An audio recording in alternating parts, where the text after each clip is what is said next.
আজ এত টাকা কালেকশন করা হলো, কিছু মনে না করলে জানতে পারি আপনার হাদিয়া কত টাকা?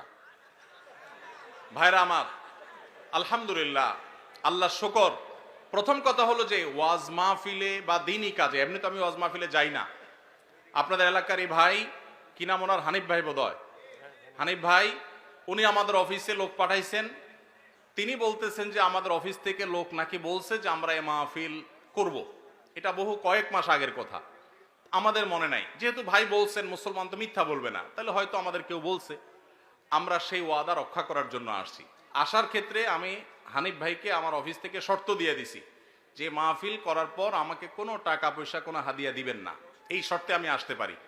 আলহামদুলিল্লাহ, ওনার সাথে আমার চুক্তি হয়েছে হানিফ সাহেবের কাছে, আমি খাবো না, কোনো হাদিয়াও নিব না। আলহামদুলিল্লাহ, আমি এখানে খানাও খাই নাই, হাদিয়াও নেব না ইনশাল্লাহ। এই চুক্তি করেই আমি আসছি। কোন জায়গায় কেউ যদি আমাদের পথ খরচ দেয় বা হাদিয়া দেয়, আলহামদুলিল্লাহ, আমরা যেখানে মানুষ খুব জোরাজোরি করে নেই। আর যদি কোনো মসজিদ মাদ্রাসা হয় বা দিনী প্রতিষ্ঠান হয়, সচরাচর আমরা চেষ্টা করি পথ বড়াটাও নিজের পকেট থেকে দিয়ে যাওয়ার।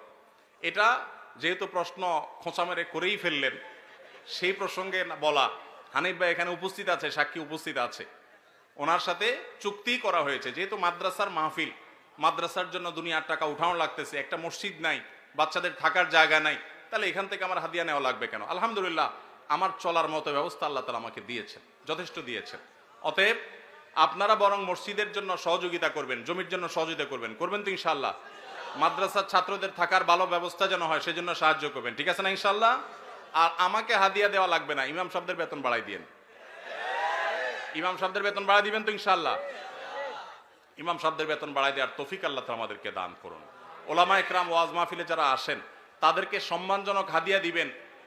আমি নিচ্ছি না, আমার আলহামদুলিল্লাহ না নিলেও চলে, এবং মাদ্রাসার মাহফিল দেখে নেই না, অন্য কেউ জোর করলে হয়তো নেই। কিন্তু যারা অন্যান্য ভাইরা আসেন, ওয়াজ মাহফিল করেন, অনেকে আছে রাতে গাড়ি অ্যাক্সিডেন্টে মাহফিল থেকে যাওয়ার সময় পুরো গাড়ি শেষ হয়ে যায়, আছে না?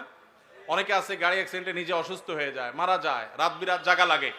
তাদেরকে সম্মান করবেন, কিন্তু এর মানে এই না যে চুক্তি করে লাখ লাখ টাকা ওয়াজ করে কামায়। এই ওয়াজ ব্যবসায়ীদেরকে আমি প্রশ্রয় দিতে বলি নাই, কিন্তু ওলামাদেরকে সম্মান করবেন। এখানে দুই দিক থেকেই সমস্যা আছে। হুজুরদের অনেকে যেরকম চুক্তি করে, এটা যেমন একটা সমস্যা, আবার ওয়াজ মাহফিলের আয়োজক অনেকে আছে অনেক ধান্দা করে, সেটাও একটা সমস্যা।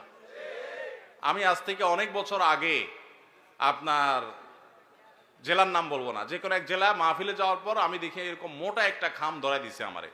পরে যায় খুলে দেখি ওখানে টাকার সাথে বাকি সব কাগজ দিয়ে মোটা করে দিছে।